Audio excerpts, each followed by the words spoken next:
Inihahandog ng Radyo Maria Philippines, Bringing Christ into Your Home, ang palatuntunang mistisismo, ang makadiyos na pag-aaral tungkol sa kaluluwa ng tao, ang tunay na buhay makadiyos.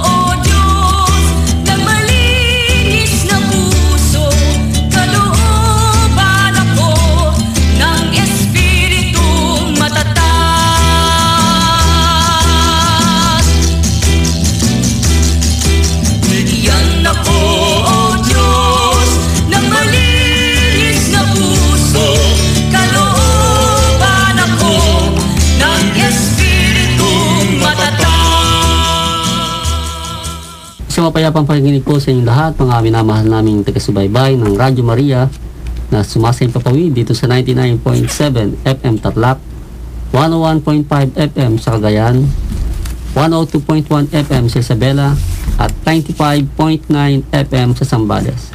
Magandang gabi po sa inyong lahat. Brother Ronnie ako po, Bringing Christ into Your Home.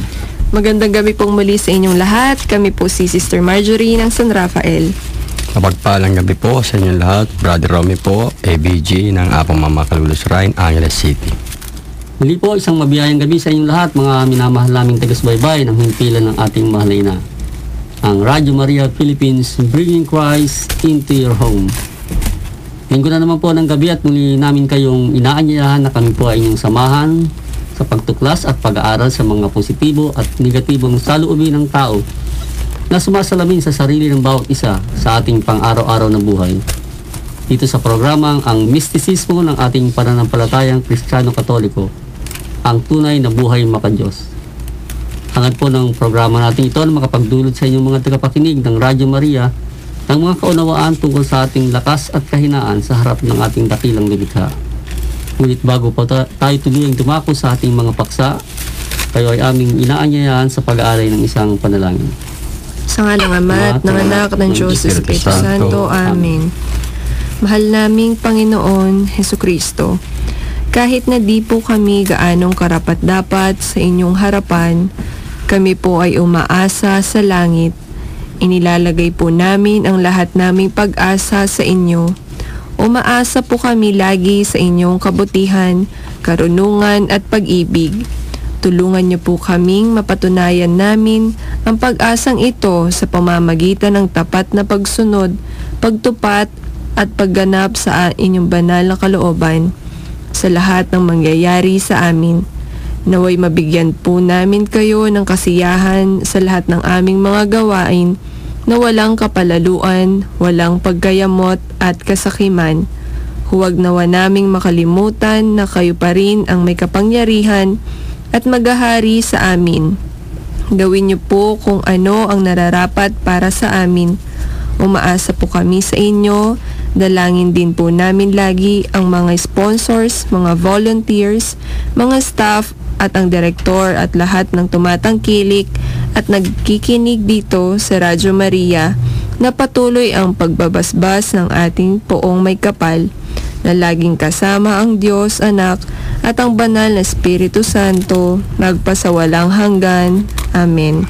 Birhen, luklukan ng karunungan, panalangin niyo po kami. Sa ngalan ng Ama at ng Anak ng Diyos, Espiritu Santo. Amen. Maraming salamat, Sister Marjorie, sa ating panalangin. At muli pong pinapaalala po ng ating programang ito na ang programang po ng ating himpilang Radyo Maria ay maaari rin po nating mapakinggan sa mga karatig probinsya sa buong Pilipinas at sa buong mundo sa pamamagitan ng audio streaming ng Radyo Maria sa www.radyomaria.ph at sa website ng World Family of Radyo Maria sa www.radyomaria.org. Muli po ang pagpupugay po sa inyo ng magandang gabi sa inyong lahat, mga minamahal naming mga tagapakinig at taga-subaybay ng himpilan ng ating mahal na ina. At gayon din po sa ating mga kapatid na naandito po kasama natin sa atin pong magiging pag-aaral at pagtalakay sa ating mga paksa. Dito po si Sister Marjorie at si Brother Romy po ng Angeles. Magandang gabi po sa inyo. Magandang gabi po. Magandang gabi rin sa inyo, mga Brad Sis. Sa atin pong pagsasama-sama ngayong gabi, mga minamahal naming mga taga-subaybay, muli po amin pong dalangin na sana po ang maghapong ito na idaos po natin ang pagdalo sa Santa Misa, na tayo po nakatanggap muli ng paanyaya ng ating Panginoon sa Santa Misa na ating dapat na dinadaluhan. Sabi nga po ng ating mga kapatid na kaparian, sabi po rin na mapapalad ang mga tinatawag sa piging ng Panginoon. At nawa tayo po naging mapalad sa gabing ito o sa araw na ito, na tayo po bago natapos ang gabing ito, mga minamahal namin mga taga-subaybay, atin pong nakamtan ang mga biyaya ng Eucharistia sa atin pong inang simbahan. At katulad din po ng ating pagsasama-sama, narito po ang inyong mga abang lingkod sa Himpapawid na inyo pong makakasamang muli sa isang oras ng atin pong kwentuhan, Panghimpapawid. Habang kayo po nag-aayos-ayos ng inyong mga gagamitin para bukas, sapagkat panimula na naman po ng ating pong mga gawain sa ating mga pinagtatrabahuan, o yung mga nag-aaral, sa ating mga estudyante, panimula na naman ng linggo ng ating pakikibaka sa ating pang-araw-araw na buhay. At ito po ang ating magiging paksa, magiging baon nyo na naman to para po tayo kahit pa paano naman. Sabi nga po sa ating buhay na ito na kailangan nating mabuhay, subalit hindi kailangang buhay lang po, kailangan merong natawag na buhay ng pangkaluluwa o espiritualidad ang ating mga isip, puso at kalooban sa pagharap sa buhay na ating ginagalawan sa pang-araw-araw na buhay. At ating nga pong babalikan yung ating pong mga pag-aaral, bago po tayo tuluyang tumako po rito, mga minamahal namin mga taga-subaybay, sa panibagong paksa natin. Maaari pong yung nakaraan po natin tugma naman sa atin pong paksa na yung kalungkutan, Opo. Kalungkutan na kamakailan nga po dinaos natin ang kaugalian natin ng pagdalaw sa ating mga mahal sa buhay o ng mga namayapa, ating mga minamahal sa buhay, sa mga puntod, At doon siguro nakita po natin na sa paksa po nating kalungkutan, maaaring hindi na po siguro natin nararamdaman ng gusto yan dahil natanggap na po natin, At yan po naman ay mga biyaya ng ating Panginoong Diyos, na ang kalungkutan magsilbing isang panibagong lakas natin sa ating pagharap sa buhay. Hindi nga po natin matututulan o hindi natin mapipigilan ang mga bagay-bagay, sapagkat tayo po nilikha upang sumunod lamang sa kagustuhan ng Panginoong Diyos. At kaya naman sa atin pong pinaksano o nakalungkutan, nakita po natin doon na kung paano pong dapat dalhin ang kalungkutan na yan, na kung ating mababalikan, ay pahintulot niyo po mga minamahal ay mga taga-subaybay. Ito po si Sister Marjorie, paririka po natin. Ayun, na ang kalungkutan nga po ay isang saloobin na may malalim na pagkabalisa, dulot ng pagkawala ng isang bagay, pagkabigo o kasawian, mga dalamhati po sa buhay natin. At epekto nga nito, kaya hindi natin napaglalabanan ang saloobing ito, ay bumibitiw tayo sa ating pananampalataya, na maaring mapahamak tayo at dalhin tayo sa mas malungkot na bahagi ng kalungkutan. So yun po yung may nasisiraan ng bait, kinikitil ang kanilang sariling buhay. At ang lunas naman po rito ay upang makalampas sa ganitong saloobin ay ang pagkakaroon ng kaalaman, nalalaman sa espiritual na buhay, na siyang magiging mata na makikita natin kung bakit may dumarating na ganyang saloobin sa atin, lalo tigit yung mga pananalangin po, pag-aayuno, pagkikiisa sa pagdiriwang ng banal na misa, mga pag-aaral sa banal na kasulatan, mga pamamaraan po yan upang magkaroon tayo ng kaalaman sa sarili, sa spiritual na buhay po natin, lalo tigit yung makasama natin ng Diyos. So dahil isang malalim na parte ng kalungkutan nga yung hindi natin makasama ang Diyos, na kung nasa atin na po lahat ng kailangan natin sa buhay, masaya tayo, pero nakakalimutan naman po natin yung Diyos na siyang lumikha at tumitingin po sa atin. So, yun po na ginawa tayo ng Diyos upang magbigay luwalhati sa Kanya. Ngunit kung hindi po tayo magbibigay ng panahon sa paglilingkod ay napakalungkot po ng buhay natin, no? At yun nga, sinasabi sa aklat ni Sirach na kung tayo po ay may kalungkutang dinadala, ay ang masakit na humihibik ay kinalulugdan ng Diyos. So, ang panalangin po natin ay nakararating agad sa kalangitan. So, na sinasagot po ng Diyos ang ating panalangin. At sa mga pagkakataong nalulungkot po tayo at may mga dalahin tayo sa buhay, ay samantalahin natin ang pagtawag sa Diyos dahil ito po yung oras na sasagutin tayo ng Diyos. So, nakikita din po natin na itong kalungkutan ay hindi isang negatibo dahil sinasagot po ng Diyos sa kararating sa Kanyang ating mga panalangin. At gayon din naman po, no, ang pananalangin talaga at pag-aayuno ang siyang lunas sa mga saloobing ito. At isang guni din po natin sa sakramento ng kumpisal upang ating po mapaglabanan itong kalungkutan. So, yun po, Brad. Maraming salamat, Sister Marjorie, at minamahal lang yung mga taga-subaybay. Maaari pong siguro kahit paano po nabalikan nyo ng kahit na saglit yung ating pong naging paksa nung nakaraang linggo base po sa akin pong minsan nagiging sa loobing kalungkutan. Marami nga pong tao, hindi naman nawawala yung may nalulungkot. Ano po? Subalit ang kalungkutan nga po na yan, kung atin pong dadalhin ng naayon sa kagustuhan ng Diyos ng tahimik at may panalangin, ito ay nagpapabanal sa atin. Ano po? At ipapadama natin sa Diyos sa pamamagitan ng kalungkutan ang ating mababang loob na pagtanggap sa niluloob sa atin, pinadadala sa atin ng Diyos. Hindi tayo yung nagrereklamo, ano po, sa mga pangyayaring ganito. At matapos po ang ating paksa tungkol sa kalungkutan, tayo naman po ay dumarako sa isang panibagong paksa na naman po natin ng saloobin ng tao. Ito po ay napaka-pangkaraniwan na pong nangyayari din po ulit sa buhay po natin palagi. Mga minamahal namin mga taga-subaybay. At pagkaminsan nga po, ito ay nagiging dahilan pa upang isang tao ay mapahamak. O kaya naman, magtagumpay. Ano po? At ang ating pong paksa ngayon, mga minamahal namin mga taga-subaybay, ay pamamagatan po nating utang na loob. Padre Romy, utang na loob, Brad. Ikaw ang maunang magbigay ng bayan. Mapagpalang gabi po muli sa inyong lahat, mga giliw na tagapakinig at taga-subaybay po na Radyo Maria. At yun din sa iyo, Brad. Utang na loob. Ito po yung isang pangyayari na naibigay mo sa isang tao, subalit hindi niya pwedeng bayaran ng anuman o ng salapi. Walang katumbas na halaga. Ito po ibig sabihin ng utang na loob. Hindi pares nung humiram ka ng pera dahil sa kagipitan, masasabing utang na loob din, pero mababayaran mo siya.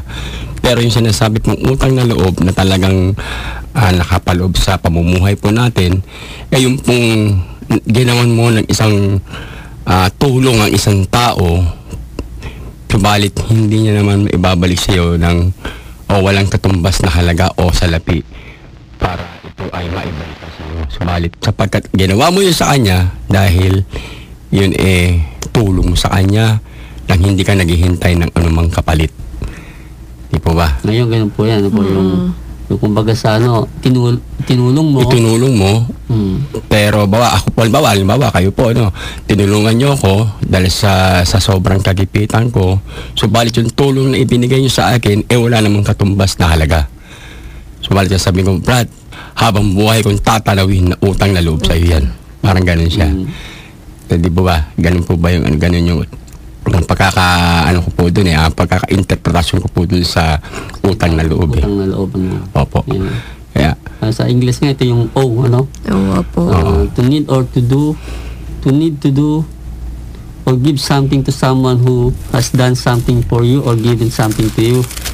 Yan ang sinasabi, Ibig sabihin, itong binabanggit dito, ito ay hangad niyang tumanaw ng utang.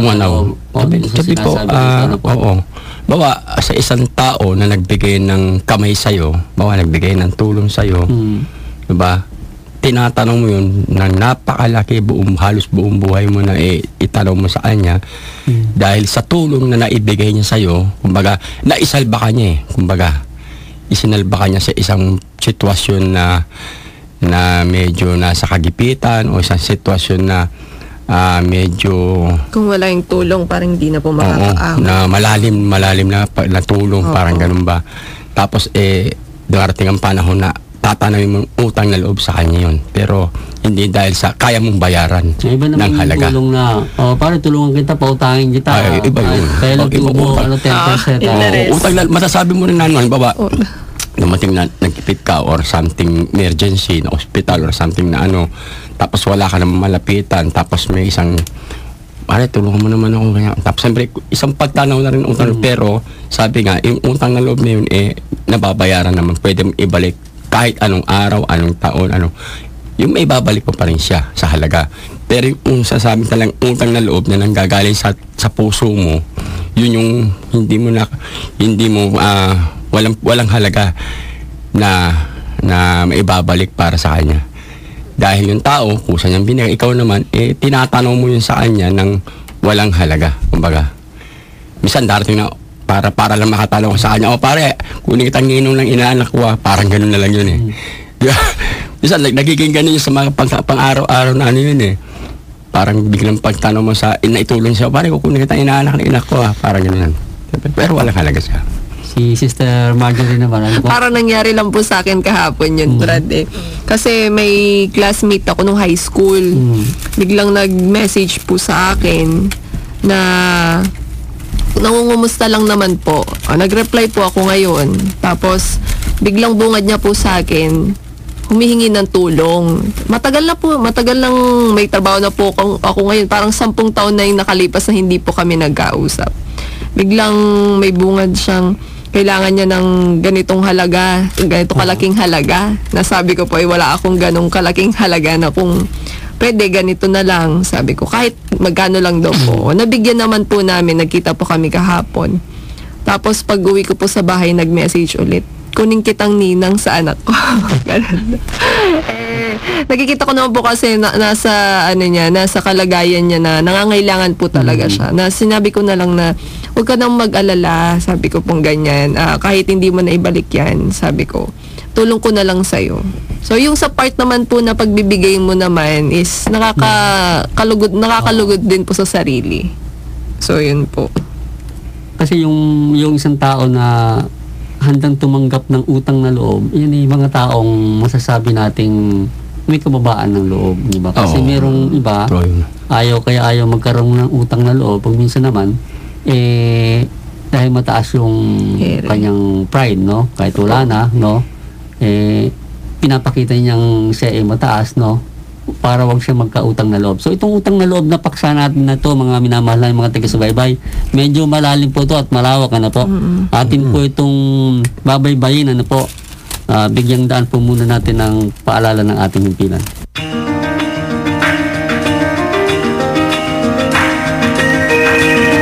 Radio is really a potent instrument for evangelization. So I would like to ask all those who have radios already and being tied up together with Radio Maria to always continue making this station as a means and a vehicle for what we call the new evangelization, a new way of being community and family of the Lord under the modeling of the Blessed Mother. She is our way to Jesus, and Jesus comes to us with the Blessed Mother's smile and devotion. Take full advantage of the mediatorship, not in salvation but in mass communication given to us by Radio Maria. God bless all of you. Monsignor Onisimo Godoncillo.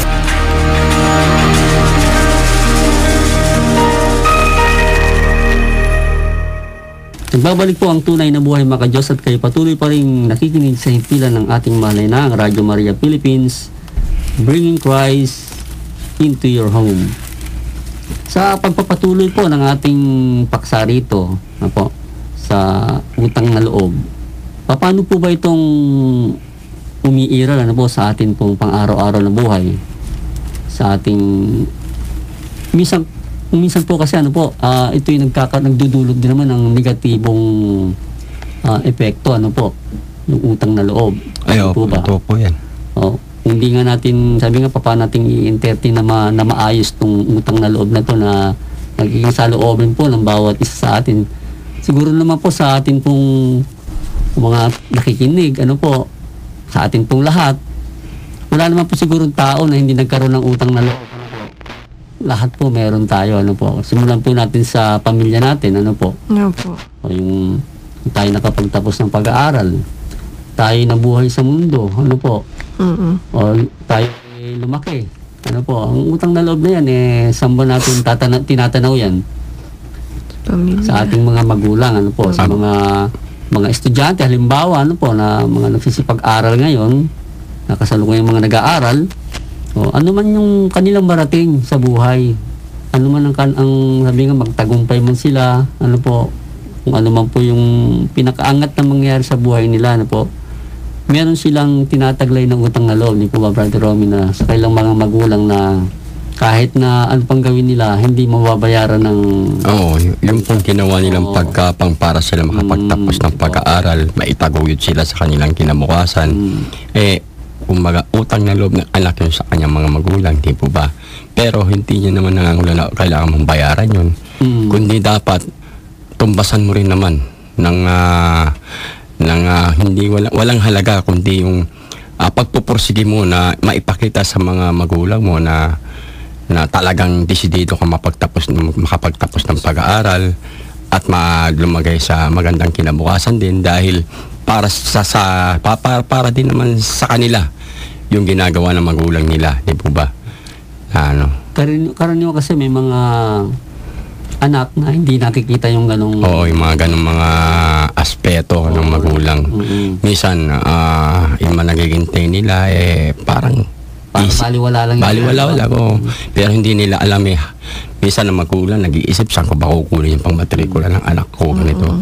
Lalo na pagka semester na naman, enrolla na naman, talagang minsan ang magulang natutuliro kung saan kukuha.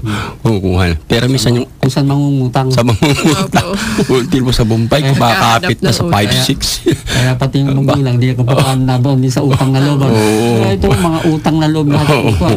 Sa pagpapaaral ng mga anak, kung talagang hindi naman po wala tayong sapat na kayahan para itaguyod yung mga pangangailangan ng mga anak po natin, di ba? Tayo po mga magulang kung saan-saan na rin po sumusuot sa mga utang na loob na yan. Kahit anong parang ginagawa na ng magulang para mairaos o sabi nga po minsan kinakapalan na lang daw ang mukha. Ano po? Madalas po nangyayari yan, mga minamahal yung mga taga-subaybay. Yan po ay isang realidad po ng ating buhay yan, na dahil sa ating hangarin, pagpupursige, dinaranas po natin itong mga utang na loob natin na kung minsan nga nagpapabigat sa mga loob natin para mapag minsan nahihiya na tayo ano po. Pero pinakapalan na lang namin, sabi kapalan ko na lang yung mukha ko. Dahil nga sa isang layunin, sa isang hangarin ano po, sa isang hangarin na para sa kabutihan ng pamilya, ano po, ang mga magulang ngayon nagsasakripisyo, ano po. Yun po yung tinatawag na sakripisyo. So itong utang na loob, isang sakripisyo. May kasama pa rin sakripisyo. Parte ng magulang. Maaring nating maramdaman sa ating pagdadala nito. Ito ay sa bahagi ng responsibilidad naman natin bilang mga magulang sa komunidad ng ating Panginoong Diyos, ano po. Kasi pagka magulang na tayo, kaya may mga inaalagaan tayong mga tao, tinataguyod ng mga tao. Sabi nga po, yan mga obligasyon natin na kaakibat na po dyan yung ating mga sakripisyo. Kaya sa ating pong komunidad, mapapansin po naman natin, ano po, Brother Romy, itong utang na loob, paano ba umiiral to sa ating komunidad? Kapag ito halimbawa na, ilagay po natin sa mga nasa matataas na mga katungkulan, ano po? Ito naman yung pagdudulot ng negatibong politika. Kung papasok tayo rito, Brad, sa politika, yung magbibigay ng tulong na para mailuklok ka naman sa pwesto. ang karaniwan po Siyempre, yan. maghahanap ng kapalit yun. So Utang yan na loob pa rin yun. kung doon po sa parting to ng ating pong buhay pamilya, isang bahagi na bagamat mahirap, nakapagdudulot ng positibo, Dito naman sa bahaging to ng buhay natin, sa komunidad natin, makikita naman natin na itong utang na loob, nagdudulot naman ng hindi maganda ring epekto. Oo, meron ding negatibong epekto. Kasi hindi natin alam na sa paghingi natin ng tulong sa isang kinatawan o sa isang tao, darating din naman yung panahon na humihingi siya ng kapalit. Siyempre, saan naman natin kukunin yung ibabayad natin sa kanya sa utang utang na loob na pinagkaloob niya sa atin. Siyempre, kung makakaisip ng negatibong taong nang hiram, igagawa siya ng hindi karais-nais.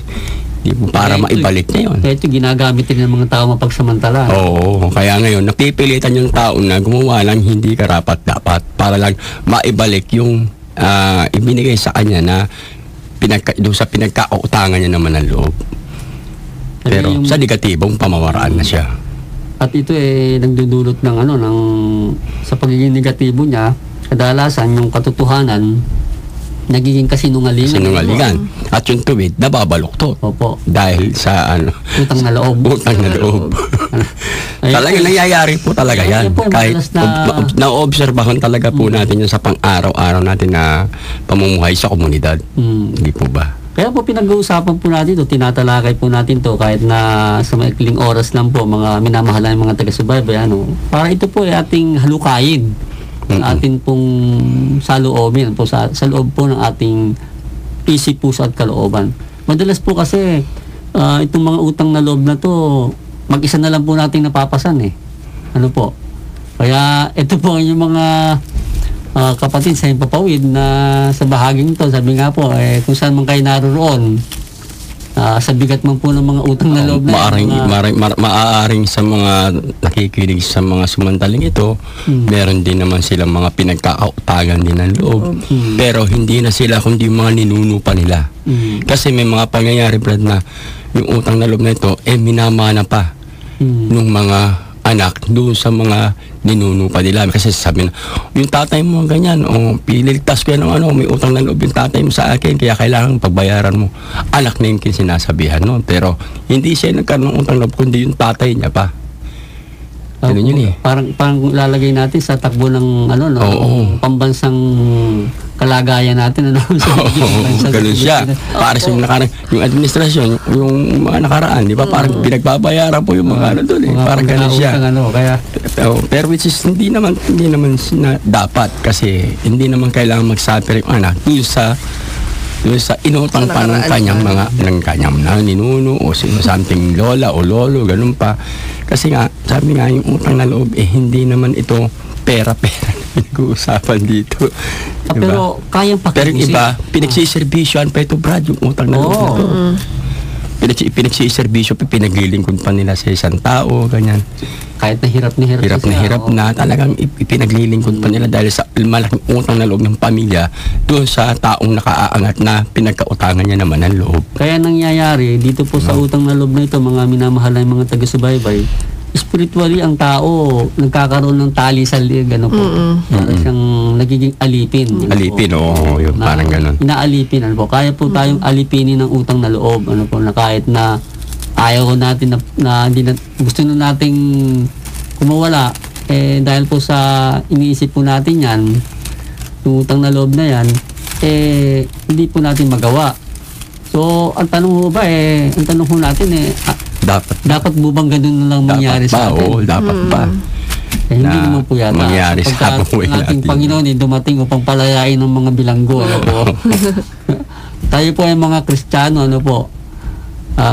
binyagan po sa Ama, Anak at Espiritu Santo. Tayo po hindi dapat na maging alipin. Maging malaya na po tayo sa mga bagay na yan. Kung ang dinudulot naman po sa atin, tayo inilalagay sa isang kalagayan o lagay ng loob na naaalipin na po tayo. Walang sino man ang may karapatang alipinin tayo kundi ang Panginoong Diyos lamang.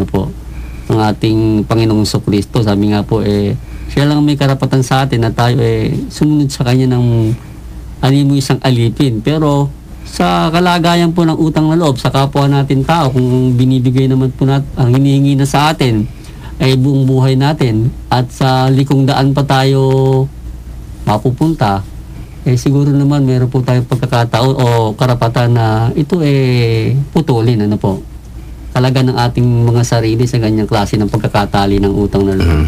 Tutusin nga po, di po ba, na meron na tayong talagang pinagkakautangan talaga ng loob Di ba yung Panginoon nga, kasi buhay niya na mismo yung binigay niya sa atin.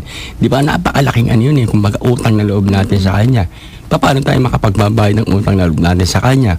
Kundi naman sa magitan ng paglilingkod din sa Kanya ng buong isip, puso at kalooban din natin sa magitan ng pagsiservisyo voluntaryo o kaya paghuhugas ng mga kasalanan natin, isang uri ng pagbabayad natin sa Kanya yun sa pamagitan ng mga kumpisalan na ibahagi natin yung mga kasalanan na gawa natin. Isang uri ng pagbabayad ng utang natin sa Panginoon yun, di po ba?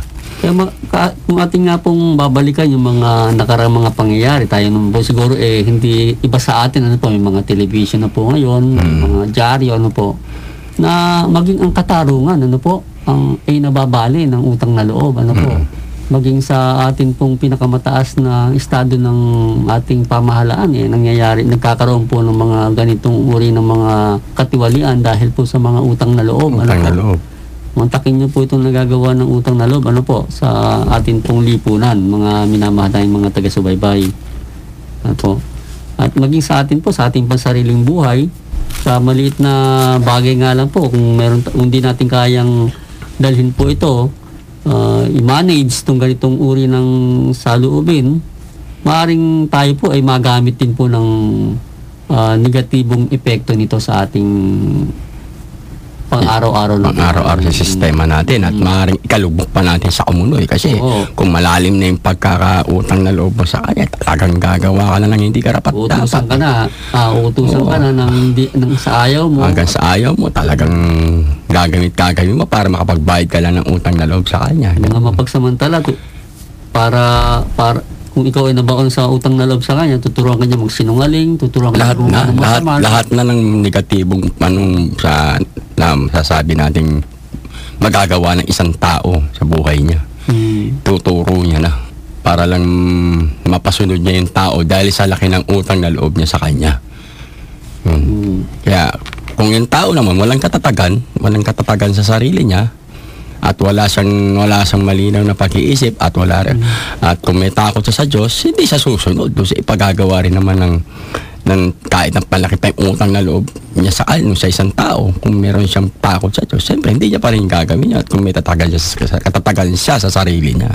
Tayo ng kahalagahan, ano po, na tayo mulat po sa isang uri ng katotohanan sa buhay natin, ano po. Yan po. Kung paano natin dadalhin itong utang na loob na to. Kaya sa atin pong ikatlong bahagi po nitong ating pagtatanghal, ano po, atin pong dadalhin ito sa espiritualidad na buhay, ano po, paano nating dadalhin ang utang na loob na tayo po magiging malaya.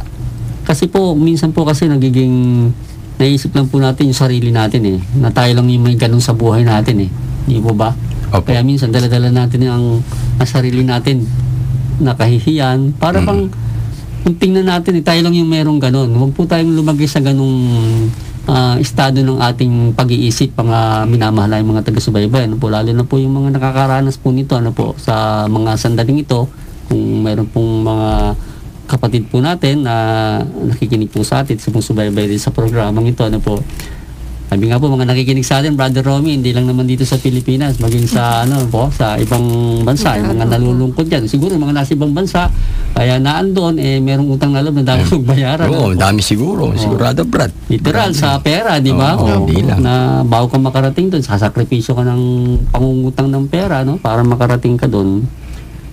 Kaya naman po dito, atin pong tinatalakay itong utang na loob na to para po tayo maturuan kung ano po ang mga dapat nating gawin na huwag naman natin masyadong ilagay sa pagiging kawawang ating mga sarili. At maisip natin na lahat ng tao meron po nito, ano po. At dito po sa atin pong tinatalakay na ito, atin pong bibigyan ng lakas ng ating mga kalooban sa kung paano po natin tataglayin at paano tayong haharap sa ating kapwa sa mga bagay na ganito na bahagi ng realidad ng ating buhay sa makatotohanan ng pagharap po natin sa ating buhay bilang isang tao na punong-puno po ng utang. Sabi nga po sa pagsulpot pa lang natin sa mundo, punong-puno na po tayo ng utang. Ano po? Literal nga po, di ba sa atin pong ekonomiya, sa sosyalidad ng ating buhay sa Pilipinas, binabase nga po yung Pilipino, hindi pa pinapanganak, malaki ng utang. Ano po? Dahil ang Pilipinas daw, baon sa utang. So, yun po yun sa ating pong sa ating pong makabayan na usapan. Ito po sa espiritualidad naman po, atin pong bibigyan po ng daan kung paano po paano natin dadalhin ang utang na loob na hindi po tayo nagiging nasi-self-pity sa ating sarili. Ano po? Bigyan daan po muna natin ang paalala ng ating himpilan.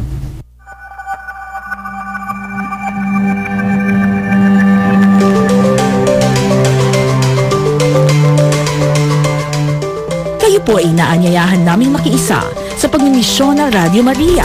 Para po sa inyong pakikibahagi, maaari pong mag-abot ng inyong tulong pinansyal sa pamamagitan ng mga sumusunod na bangko. Sa Metrobank, ang account number po ay 102-310-229-223-6.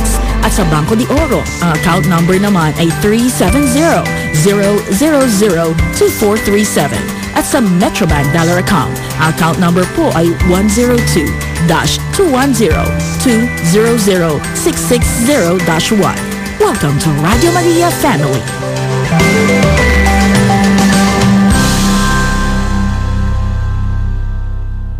Nagbabalik po ang tunay na buhay makadiyos at kayo patuloy pa rin sumusubaybay sa himpilan ng Radio Maria Philippines, bringing Christ into your home. Sa pagpapatuloy po ng ating paksa, pagtalakay sa paksa natin, tarako po tayo sa isang pagbibigay na po ng lakas sa ating mga kalooban po sa espiritualidad ng ating paksa tungkol po sa utang na loob. Sa espiritualidad, Brother Romy, yung utang na loob, naalala mo ba yung panalangin Ama namin? Oo. Sa ngayon, di ba sabi, patawarin niyo po kami sa aming mga sala. So, dati, di ba, nung matatandaan po, nung mga bata pa tayo, ano ba yung naririnig mong, hindi naman sala, di ba? Utang. Patawarin niyo po kami sa aming mga utang. Gaya ng pagpapatawad namin sa mga nagkakautang din sa nandun po sa panalangin yan, doon sa gabay na yung mga lumang mga gabay. Ganun pa rin po yung nakasulat doon. Pero yung talaga, di ba? Utang. Hindi naman po sa naming sala o kasalanan kundi utang. Kasi siguro dahil hindi na mabayaran yung utang, naging sala na. Naging sala. Lagi naman sala na kasi mas malalim eh. Matagal na yung utang. Naging sala na. Utang. Pero hindi nga, mga minamahal mga taga-subaybay na po, sa totoo lang po, ganun po talagang nakaraang mga matatandang panalangin namin yung siyempre patawarin po kami sa aming mga utang. Na tawag to yung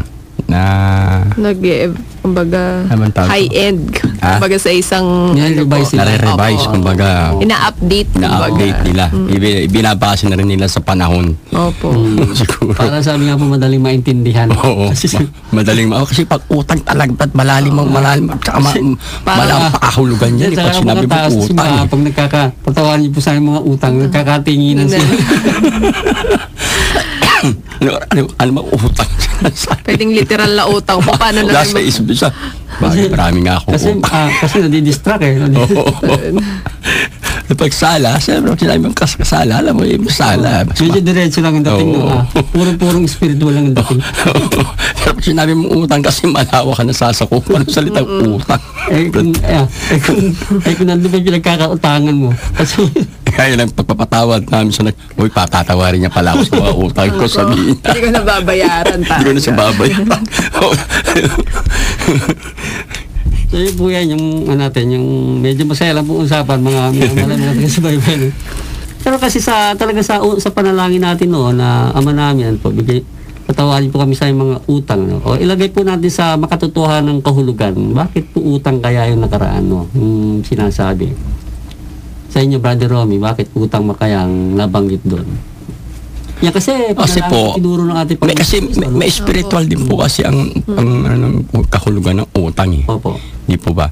Kasi may kasabihan nga, kapag buhay ang inutang, buhay din ang kabayaran. Utang din yun. Ibig sabihin, pag sinabi mong buhay, Brad, may spiritual eh. Buhay eh. May utang tayong dapat pagbayaran sa Panginoon dahil may buhay tayong, may hininga ng buhay tayong utang sa Kanya. Mga ganun, di ba? Utang na buhay eh. Sabi nga, utang na buhay na kailangan mong pagbayaran. Pero may sabihin, may spiritual na kahulugan yung salitang utang. Hindi lang basta salitang pangkanto o pang ano, kundi meron siyang pakahulugan talagang spiritual yung salita na yun. Ito na nga yun, ito na nga yung kaya sinabi utang, di ba? Kaya dito na nanggaling itong ating paksa, mga minamalay mga taga-subaybayan po. Kaya po, ang paksa natin, hinango natin sa utang na loob. Oo. Kaya ito po yun. Yung binabanggit doon na utang, panloob po yun. Panloob. Hindi panlabas. Hindi yung panlabas na mayroong kasulatan. Yung utang na loob, yung binabanggit doon. Kaya yung mga utang na loob, katulad din po ng utang na loob natin sa Panginoon natin Diyos. Ano po? Ano ba yung unang-una? Pagsilang pa lang natin, yung pag-uha natin, napakalaking utang na po natin sa Panginoon natin Diyos. Ano po? Pangalawa sa ating mga magulang na kinasangkapan ng Diyos na maging na sila ang kinasangkapan ng Diyos para tayo po ay maging susunod na henerasyon para sa kanila. Yun nga po yung utang na loob na maaari po nating makita yan sa mga paligid po natin. Kaya naman yung ating hininga ng buhay. Opo. Yan. Nahiram lang. Sa araw-araw o hindi pala araw-araw. Bawat pagising sandali ng buhay natin, ito na yung utang natin na hindi natin mababayaran, sa espiritualidad naman ng ating buhay. Kaya kung atin pong babaybayin yung panahon ng ating Panginoong Jesucristo, yung tungkol sa utang na loob pag-uusapan ng Brother Romy, naalala mo yung kwento nung yung kwento ng 10 ketongin. Opo. Ito basahin natin sa aklat ni San Lucas, kabanata 17:11, talata 11 hanggang 19. Nangyari na sa kanyang pagtungo sa Jerusalem ay nagdaan siya sa Samaria at Galilea. Pagpasok niya sa isang nayon, sinalubong siya ng 10 lalaking ketongin na nakatayo sa malayo. Sumigaw sila, "Jesus, Guro, maawa ka sa amin." Nang makita sila ay kanyang sinabi, "Humayo kayo at pakita sa mga pari." Habang nasa daan sila ay nagsigaling. Ang isa sa kanila, pagkakitang siya'y gumaling, ay nagbalik na nagpupuri ng malakas sa Diyos at nagpatira pa sa paanan ni Jesus na nagpapasalamat sa kanya. Siya ay isang Samaritano. Nagsalita si Jesus ng wika sa kanya, "Hindi baga 10 ang gumaling? Saan naroon ang 9? Wala bang nagbalik upang magbigay ng luwalhati sa Diyos kundi ang dayuhang ito?" At sinabi niya sa kanya, "Tumindig ka, iniligtas ka ng iyong pananampalataya." Napakaganda ng Ebanghelyo po. Napaka kumbaga sa pagkain malasa. Kumbaga, oo. Kasi biro sa 10, isa lang yung bumalik na magbigay puri. Siya yung kumbaga brade, siya yung tao na marunong lumingon doon sa kanyang pinagkautangan At siya isang dayuhan, diba? Siya dayuhan. Oo, siya dayuhan pa siya. Oo, Samaritano. Samantalang yung Siyam, hindi nila inintindi yung importante gumaling ako. Importante gumaling ako. Hindi nila alam yung nagpagaling. O kaya sabi ni, yung pinagkautangan, hindi nila inisip ng pinagkautangan nila. Na sila dahil sa nautang nila na yun nakatulong sa kanila, nakakalimutan na. O pwede Hindi din, na sila tumanaw, kumbaga. pwede din sa pagmamataas. Oo. Yun. Kaya makikita po natin, di ba, yung utang na loob, yun ang tinanaw ng isang Samaritano. Yung isa, Oo. doon sa 10. Siya yung tumanaw na kumbaga nasa sa puso niya. Na totoo siyang tao, totoo yung tao din na nagbigay sa kanya ng tulong na kailangan maibalik niya rin yung tulong na nakamtan niya o yung kagalingan na ibinigay sa kanya. Masasabi natin, ito'y purong-purong utang na loob na pagtanaw ng taong Samaritano kasi hindi siya hindi siya isang Hudyo, di ba? Hindi siya. Opo. Pero nakita mo yung inisyatibo ng kanyang pagkilos, no? Nakita niyang gumagaling siya, no? Hindi na siya, no? Di ba? Habang nasa daan sila ay nagsigaling. Oo. Pero hindi na siya, pagkakitang siya'y gumaling, ay nagbalik at nagpupuri ng malakas sa Diyos. Hindi na siya nakating sa mga pare. Hindi. No? Nasa daan pa lang po. Oo, kasi Daan pa lang. gumagaling siya, binalikan na kagad niyang ating Panginoon, no? At doon siya nagpuri ng malakas sa Diyos, no? Siguro yung Siyam, sabi niya, siguro sabi ng Siyam, okay lang kasi katropa naman natin yun. Parang ganun po. Hindi, tsaka baka medyo nalibang Na-accept muna. na nila na gagaling Nalibang. sila. Diretso na tayo sa templo. Diretso na tayo. Alam na niya, katropa naman natin eh. Di ba? Total, kasama na rin niya tayo magana siguro. Ganun ang ano nila. Pero, hindi na ibigay sa kanila yung sinabi ni Jesus na inligtas ka ng iyong pananampalataya. Wala sa kanila yung ganong corona na ibinigay ng Panginoon doon sa tumanaw kagad ng utang na loob doon sa kanyang pagbabalik doon sa kanyang harapan. So ito pala ang kahulugan, ano po. May tanong nga po, paano po ba tayong magbibigay o tatanong ng utang na loob sa Diyos? Kasi siyempre Diyos siya, di ba? Oh. Sa atin po na tayo sa naintindihan man natin o hindi, ano po, o tanggapin mo natin o hindi, tayo po ay may utang na loob sa Diyos, ano po. Ang tanong po ay ganito, paano po ba tayo tatanong ng utang na loob sa Diyos? Kaya Brother Romy, bigyan mo nga ng pananaw yung mga tagapakinig natin. Okay, Sister Marjorie. Kailangan, siyempre po, gaya nga po ng gaya po natin, no? Yung ginagawa po natin, isang uri na rin ang pagtanaw ng utang na loob.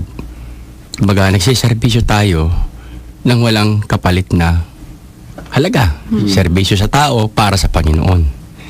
Diba? Ayun, yung ating pagsisilbi sa ating kapwa. Oo, Yan yun po po.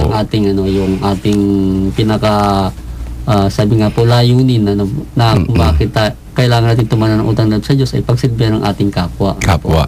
Para sa Panginoon, di po ba? Kaya yung batas merong kasunod. Ibigin mo ang iyong kapwa katulad ng pag-ibig mo sa iyong sarili. Sapagkat doon natin matatanaw ang pag-ibig natin sa Diyos sa pamamagitan ng ating kapwa. Ano po? Yun. Yan po yung pagtanaw natin ng utang na loob. Kung tayo po baliwala sa atin ng ating kapwa, hindi po natin natatanaw ng utang na loob yung mga gawa ng Diyos sa atin. Ano po? Hindi natin Parang halintulad na rin tayo ng Siyam. Oo, na baliwala lang. Obligasyon niya, Diyos siya. Parang isa bumalik dahil tumatanong siya. Tumatanong siya ng utang na loob. Kaya bumalik siya.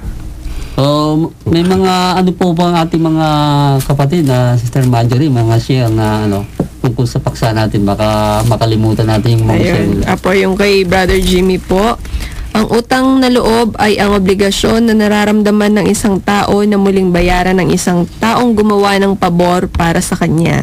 Ang mga pabor na nakakalabas ng utang na loob sa isang tao ay yung mga pabor na hindi matutumbasan ng anumang halaga. Likas na sa ating mga tao na kapag tayo ay nagawa ng kabutihan, ng ating kapwa ay laging tumatanaw ng utang na loob. Marahil ito lamang ang alam nilang paraan upang matumbasan ang kanilang nagawa. Kaya kapag may hiniling na pabor ay nahihiya na di mapagbigyan. Pakiramdam ba na responsibilidad na panghabang buhay na utang? Pagpapatunay lamang na kaya pala nating gumawa ng kabutihan kapag utang na loob na ang napag-uusapan. Tulad din sa ating mga magulang, panghabang buhay na pagtanaw ng utang na loob dahil sila ang nagsilang sa atin, nag-aruga at nagbigay ng lahat ng ating pangangailangan. Nararapat lamang na suklian natin sila ng kabutihan at respeto bilang mga magulang. Pero higit sa lahat na dapat nating pagtuunan ay ang pagtanaw ng utang na loob sa Diyos dahil Siya ang nagbigay ng buhay sa atin. Dapat lamang na tayo ay sumunod sa lahat ng nais niya, ang sumunod sa kalooban niya. So yun po. Maraming salamat, Brother Jimmy, sa maganda ninyong share sa ating programa. Si Sister Merly, meron ba wala siyang share sa atin? Okay. Busy pa siya, di siya makakagawa. Ayun po. So yan po mga minamahal mga taga-subaybay, ang sabi nga po sa pagtatapos po bago po tayo magtapos, ito pong paksa nating utang na loob, hindi po masamang tanawin natin ang utang na loob. Basta't ang atin pong pagtanaw ng utang na loob ay ilagay po natin sa matuwid at makatarungang kalagayan. Yan po ang ating dapat na maging kalagayan ng loob sa pagtataglay po nito. Lahat po tayo meron nito, at wag po sanang ito'y maging kasangkapan upang tayo po magkasala o kaya naman mapahamak. Manikil ng isang tao. Panikil. So, ito po nawa maging isang lakas natin na lahat po tayo ay meron nito sa harap ng ating Panginoong Diyos. Lahat tayong mga nabubuhay sa ibabaw ng lupa. At amin po kayong inaanyayahan sa aming Facebook page. Paki-search lamang po Mistisismo, paki-like lamang po ito at inyo na po makikita ang aming mga talakayan. Gayon din po sa youtube.com, paki-search lamang po ang title ng aming paksa, Utang na Loob, at inyo na pong mapapakinggan. Maraming salamat po. Sa pagtatapos po ng aming programa ay muli po namin kayong inaanyayahan na patuloy pong sumubaybay at makinig sa susunod na programa dito pa rin po sa himpilan ng Mahal na Ina, ang Radyo Maria. Maraming salamat po. At sa atin pong pagtatapos ng ating programa, atin pong pasalamatan ang lahat po ng ating mga volunteers, mga tumutulong po at sumusuporta po sa pangailangan po ng ating himpilan. Saan man po kayong sulok ng Pilipinas, sulok ng mundo na nagbibigay po ng tulong sa ating pong himpilan. Maraming salamat po sa inyong lahat. At sa mga staff po na tumutulong po sa programang Mistisismo upang sa himpapawid ng aming programa, maraming salamat po sa inyong lahat.